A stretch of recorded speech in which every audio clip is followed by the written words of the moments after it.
ये है आपका इंपॉर्टेंट मैकेनिज्म। मैकेनिज्म आपके बोर्ड में 2 मार्क्स का फॉर श्योर है। ये 100% आता है, आपके बोर्ड में आता ही आता है मैकेनिज्म। तो मैं इंपॉर्टेंट मैकेनिज्म आपको बता रहा हूँ। पहला mechanism, reaction of alcohol with HX। ठीक है। अब रिएक्शन, मेन रिएक्शन है कि अगर हम अल्कोहल में HX डालते हैं तो वो बनाता है RX+H2O। ये जो एग्जाम्पल है वो NSR का एग्जाम्पल, यानी न्यूक्लियोफिलिक सब्स्टिट्यूशन रिएक्शन।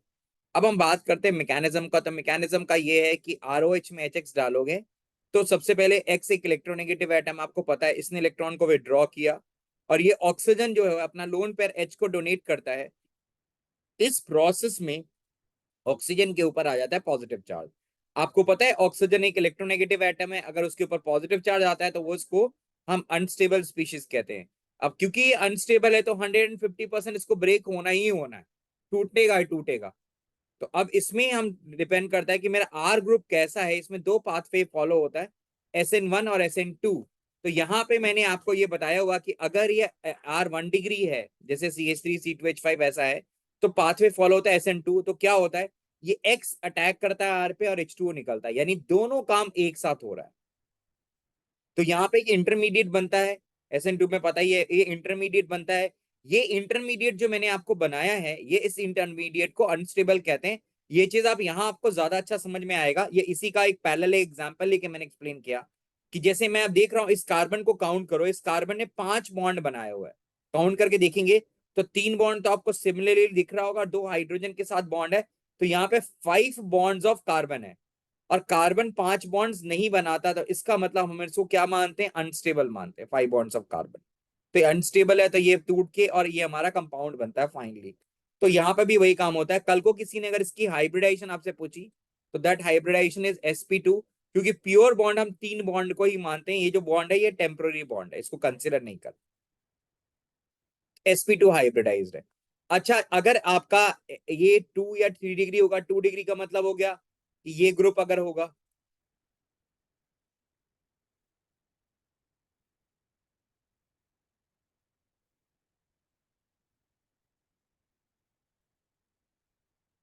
ये होगा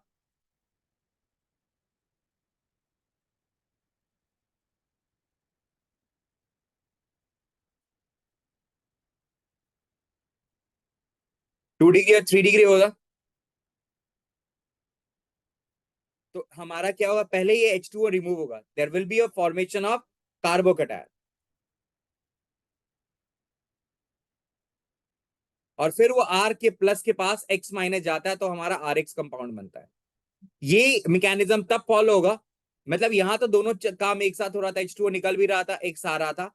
लेकिन अगर ये R बल्कि ग्रुप हो, अगर ये R 2 डिग्री और 3 डिग्री हो, तो X माइनस पहले नहीं आएगा। पहले ये R बोलता है कि भाई मुझे जगह बनाने दे, ये H2O को पहले हटाता है, उसके बाद यहाँ पे X आता है। तो ये मैकेनिज्म हमारे बोर्ड का ही क्वेश्चन है, CBSE में आया था, 2 मार्क्स का बेटा। आपको मैकेनिज्म, उस समय बहुत बच्चों ने गलती करी थी, उन्होंने कार्बोकैटायन बना दिया था। तो लेकिन आपको पता होना चाहिए कि 1 डिग्री का कार्बोकैटायन स्टेबल नहीं होता, तो उसमें SN1 फॉलो नॉर्मली नहीं होता। अब मैं दूसरा एग्जांपल आपको बता देता हूं जो आपकी NCERT में भी है।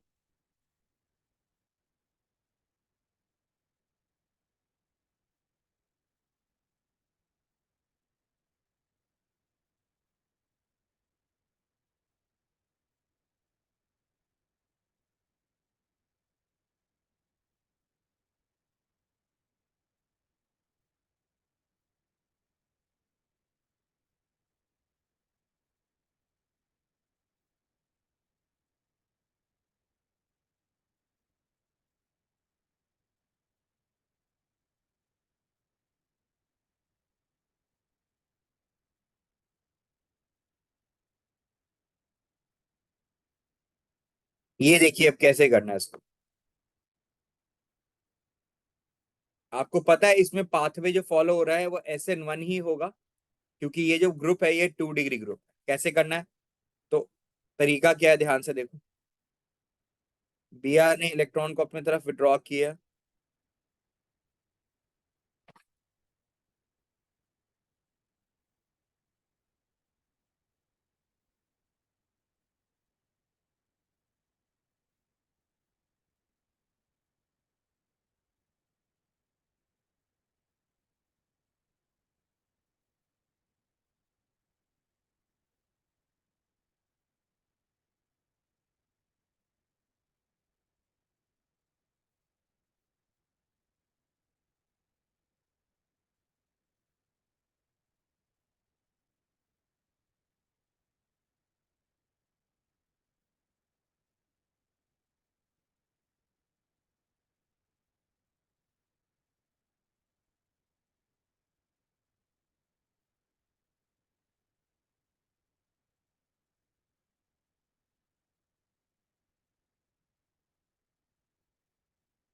ये जो कार्बोकेटाइन, ये 2 डिग्री कार्बोकेटाइन,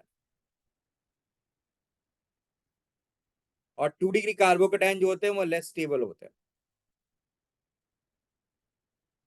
ये तो पता है SN1 फॉलो होना है तो इसमें तो कार्बोकेटाइन पूरा बनेगा ही बनेगा। यहाँ पे एक छोटा सा इंफॉर्मेशन होता है, आपको पता होता है, रीअरेंजमेंट का कॉन्सेप्ट मैंने पहले भी बताया हुआ कि अगर आपका कार्बोकेटाइन जो होता है वो लेस स्टेबल है तो अपने आप को वो रीअरेंज करता है, तो इसको इसको रीअरेंजमेंट ऑफ कार्बोकेटाइन के नाम से भी कहा जाता है।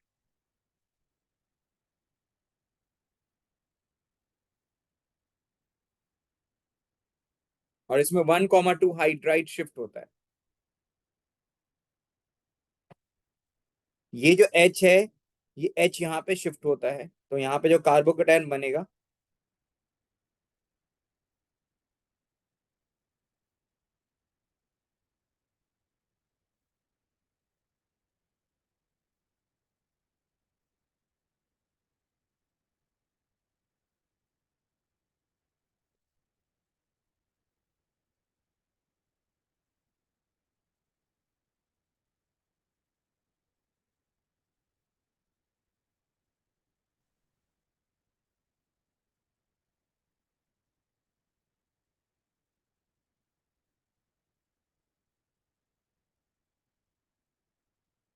ये बन गया आपका प्रोडक्ट।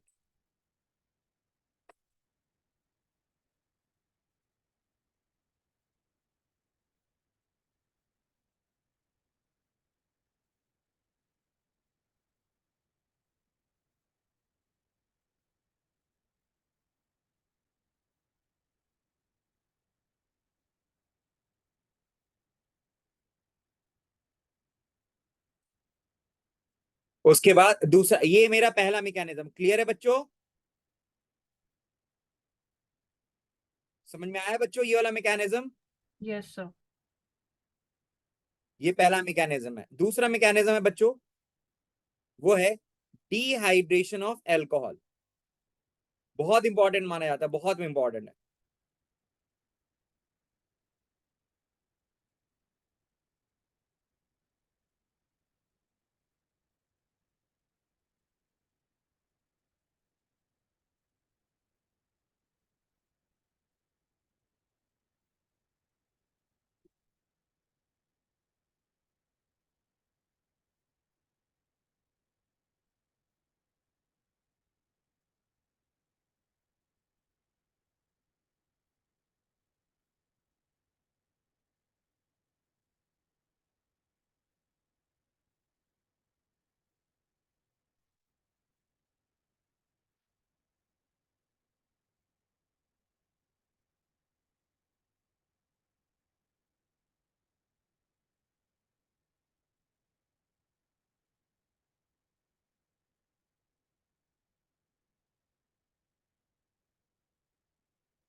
ये है इथानॉल, और ये है आपका इथीन। यहाँ पे जो इक्वेशन होता है इसको कहते हैं बीटा एलिमिनेशन। ठीक है। अगर यहीं पे,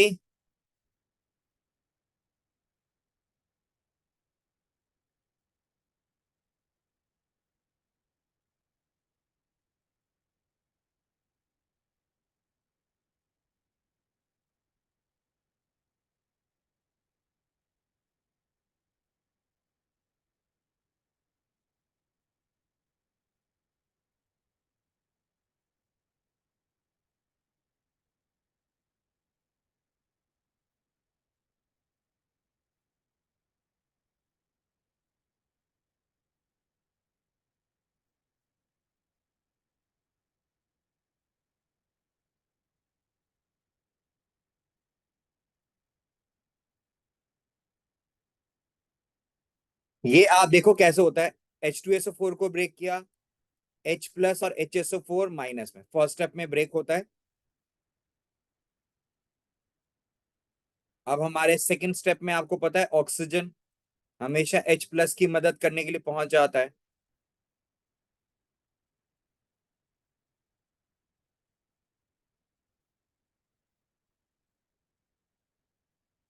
ये एक अनस्टेबल स्पीशीज है। अनस्टेबल क्यों है? क्योंकि आपको पता है ऑक्सीजन के ऊपर पॉजिटिव चार्ज है।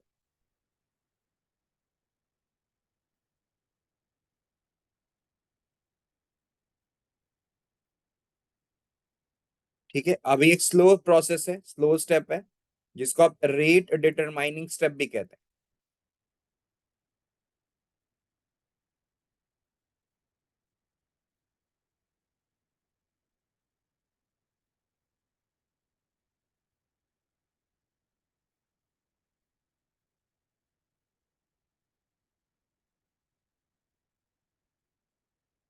ये हो गया। Next step, last but not the least is, ये आपका कार्बोकेटायन है बेटा। ये सबसे इंपॉर्टेंट स्टेप माना जाता है इसमें। और ये यहाँ पे H, जिसको हम बीटा हाइड्रोजन बीटा एलिमिनेशन कहते हैं ना। तो बीटा एलिमिनेशन क्यों कहते हैं? क्योंकि आपको पता ही होना चाहिए, ये अल्फा है, ये और बीटा है। तो ये नॉर्मली बीटा है, बीटा हाइड्रोजन है ये HSO4 माइनस जो था, उसने इस H को खींच लिया और ये बॉन्ड यहाँ पे शिफ्ट हो गया। तो बन गया क्या?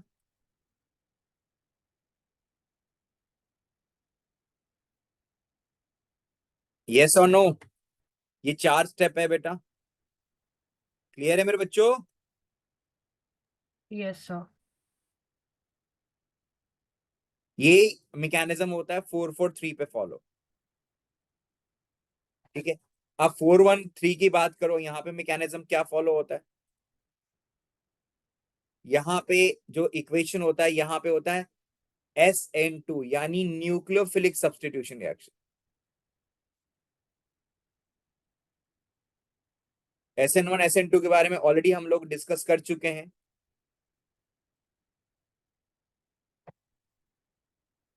अब इसमें क्या होता है? पहला स्टेप बिल्कुल सेम है।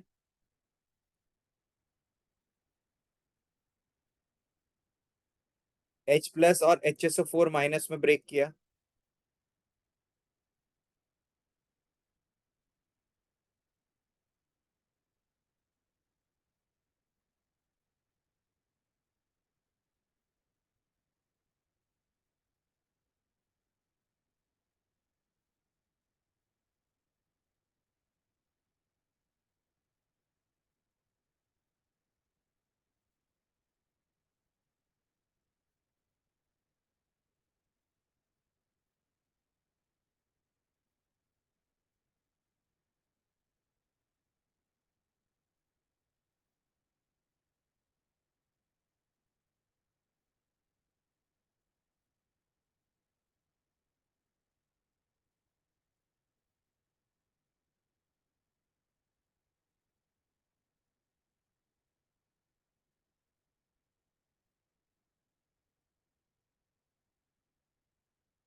ये हो गया।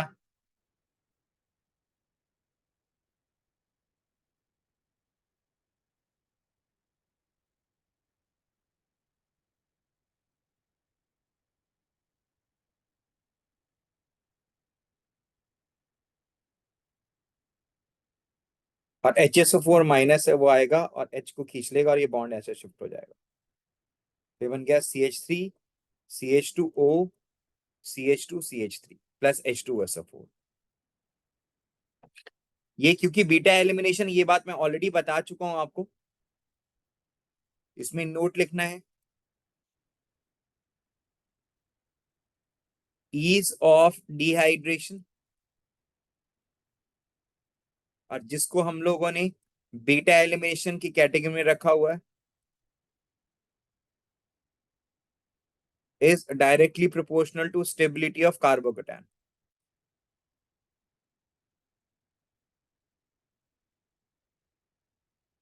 देयरफॉर डिहाइड्रेशन का ऑर्डर क्या होगा?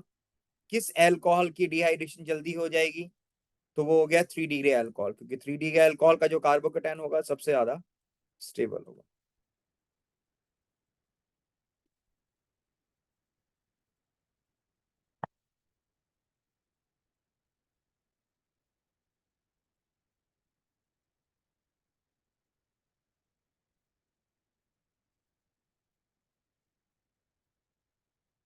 सिमिलरली यहाँ पे एक बात ध्यान रखना, इसमें वार्निंग क्या है?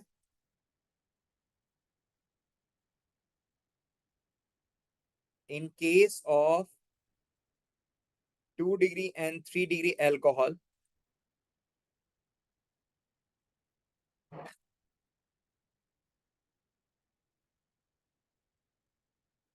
alkene is formed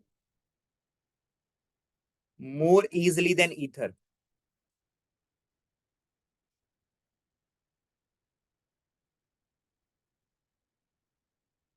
due to, क्या रीजन है? ग्रेटर स्टेबिलिटी ऑफ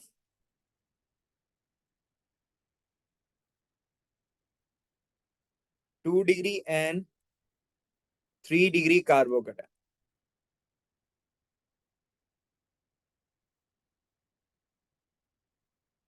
क्योंकि स्टेबिलिटी 2 डिग्री 3 डिग्री कार्बोकेटाइन की ज्यादा होती है, सो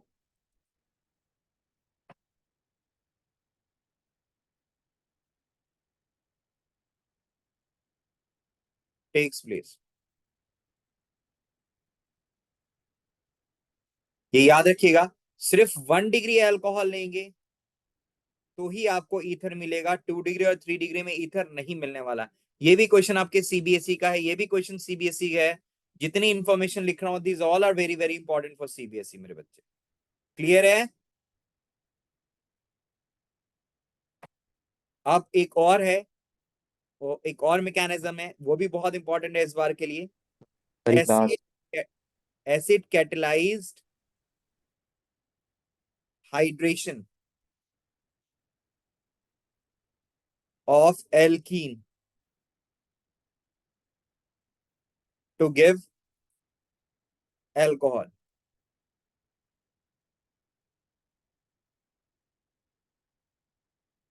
ये है एल्कीन है, इसमें वाटर ऐड कर रहे हैं H+ के प्रेजेंस में।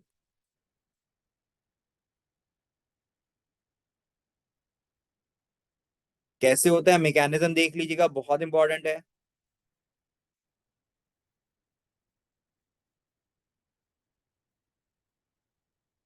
फॉर एग्जाम्पल अगर देखना चाहते हो, मैं लिख देता हूं यहाँ पे, ईथर एल्कीन लिया हमने, इथीन लिया, इसमें वाटर ऐड किया,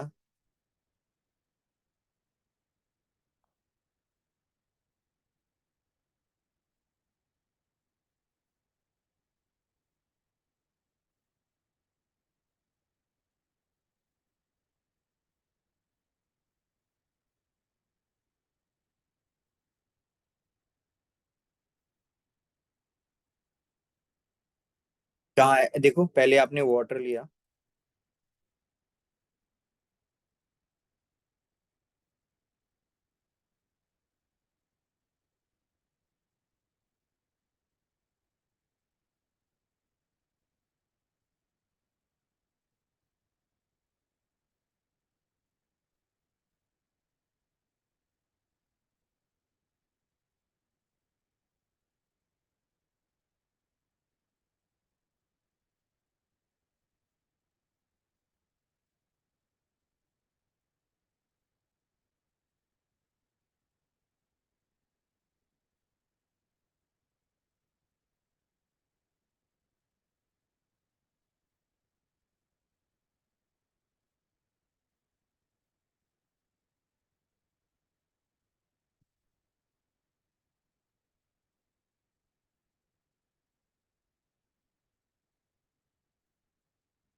बेटा ये देखिए क्या होता है।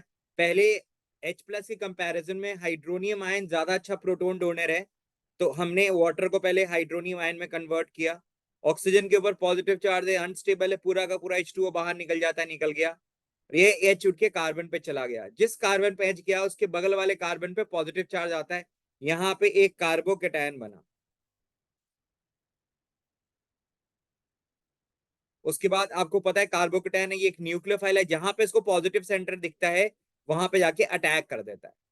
ये जो स्टेबल, ये जो बना स्पीशीज, ये फिर से अभी अनस्टेबल है, क्योंकि अगेन इस पे ऑक्सीजन पे पॉजिटिव चार्ज है, तो ये बॉन्ड को तोड़ता है और ये H बेचारा अकेला रह जाता है। ये H उठ के किसके पास चला गया, H2O के पास, और फिर वापस बन गया H3O+। आपको पता होता है हर मैकेनिज्म का एक बेसिक रूल होता है कि जिस चीज से आपने रिएक्शन को स्टार्ट किया, एट द एंड वो बनता ही बनता है। क्या मेरे बच्चों को ये बात समझ में आ रही है? ये मैकेनिज्म भी हम 2023 में सबसे इंपॉर्टेंट मैकेनिज्म हम मान सकते हैं। बहुत ज्यादा इंपॉर्टेंट है ये चीज, ये ध्यान रखिएगा। इस बार के लिए हम बहुत इंपॉर्टेंट मैकेनिज्म इसको हम कंसिडर कर सकते हैं। Am I clear to all of you, yes और नो मेरे बच्चों? Yes, sir. Yes, ma'am. Yes, sir. अब आपको नोट डाउन अभी करना है या कैसे करूं बताओ? साथ के साथ नोट डाउन करना है? Yes sir. अच्छा, एक मिनट रुक जाओ। एक और है, मैंने जो मैकेनिज्म का लिस्ट दिया था, मैकेनिज्म हमारे पास बहुत लिमिटेड है। एक और मैकेनिज्म है, वो मैं लिखता था हूं।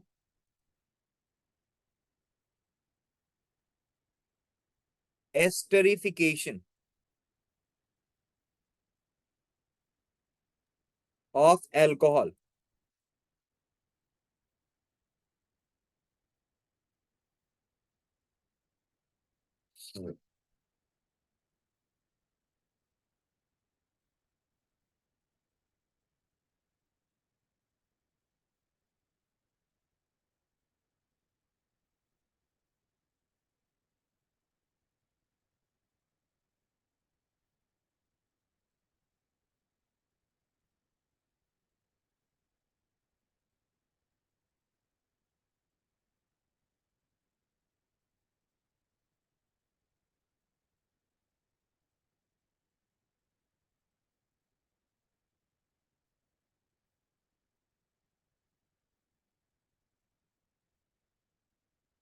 और ये मैकेनिज्म है, अब देखिए कैसे होता है। ये आपका एल्कोहल है।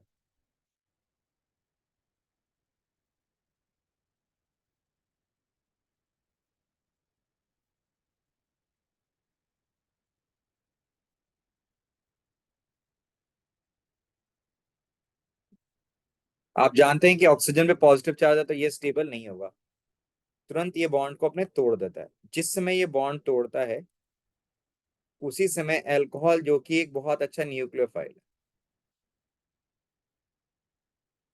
वो अटैक कर देता है।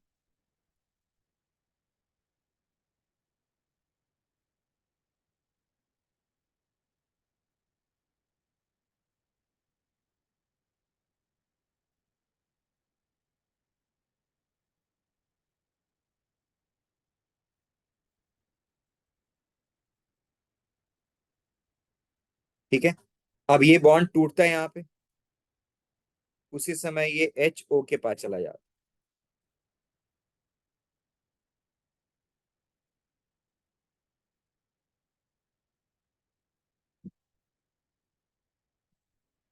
OR-।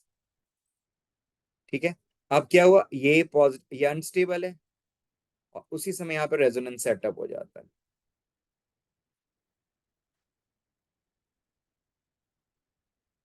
और बन गया OR-, और माइनस हमारा क्या निकल गया, माइनस मेरा वाटर निकल गया यहाँ पे। अब यहाँ से H+ आयन का लॉस होता है और आपको वही एस्टर मिल जाता है जो आपको मिला था। ये भी हमारे बोर्ड में आया हुआ है, CBSE में ये भी आया हुआ है बेटा।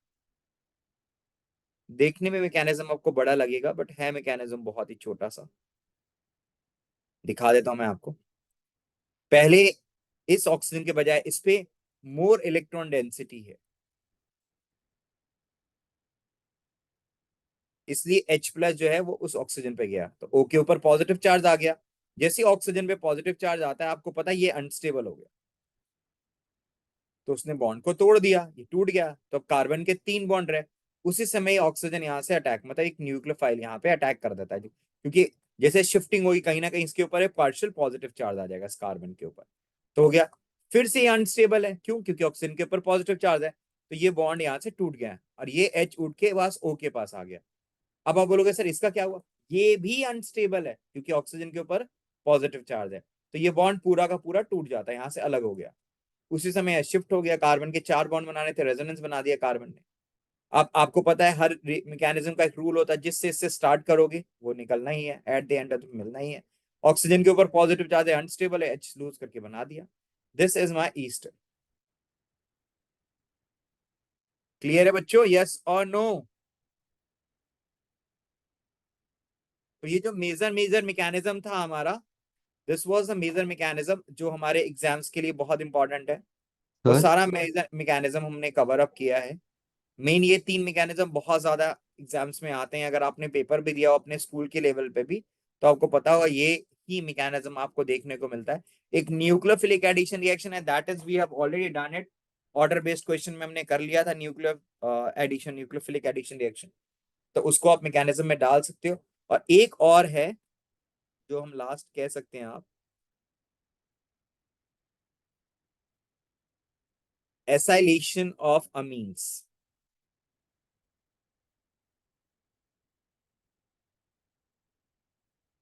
बाकी जो भी मैकेनिज्म हम लोगों ने किया था वो सारे मैकेनिज्म एंट्रेंस के लिए था, वो सीबीएसई में नहीं है। ये देखो कैसे होता है।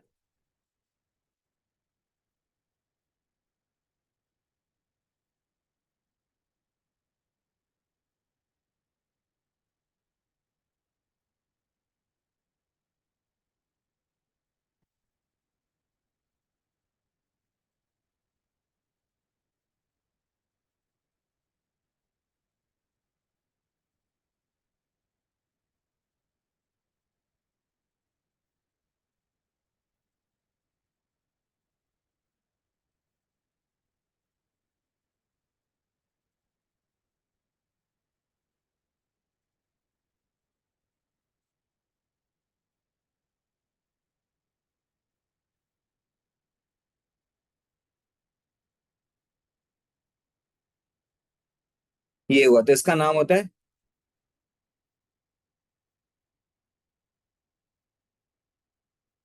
N alkyl एल्केनामाइड।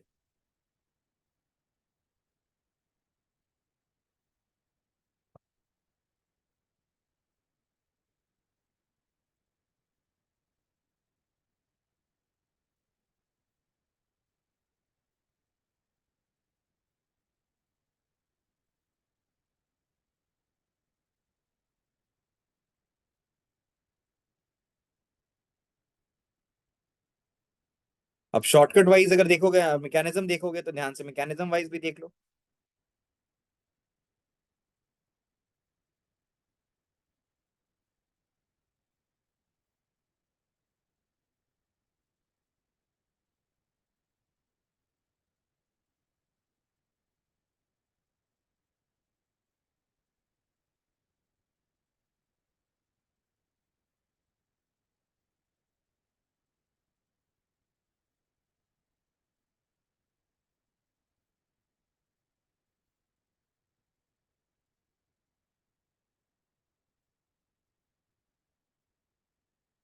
तो ये आ गया बेंजीन है, NH, C double bond O, C2H5।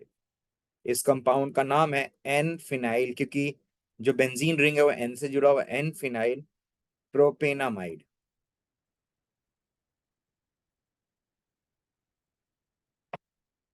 Clear है बच्चों? यस और no? So this was the mechanism that we were suppose to do.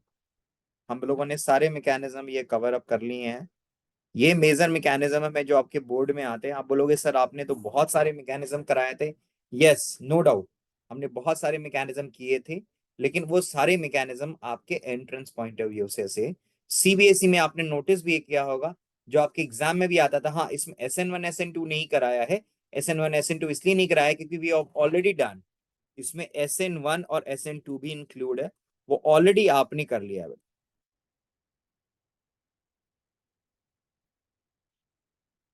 क्या है ना, याद होगा जब तुम स्टार्टिंग में ही हम लोगों ने करा था।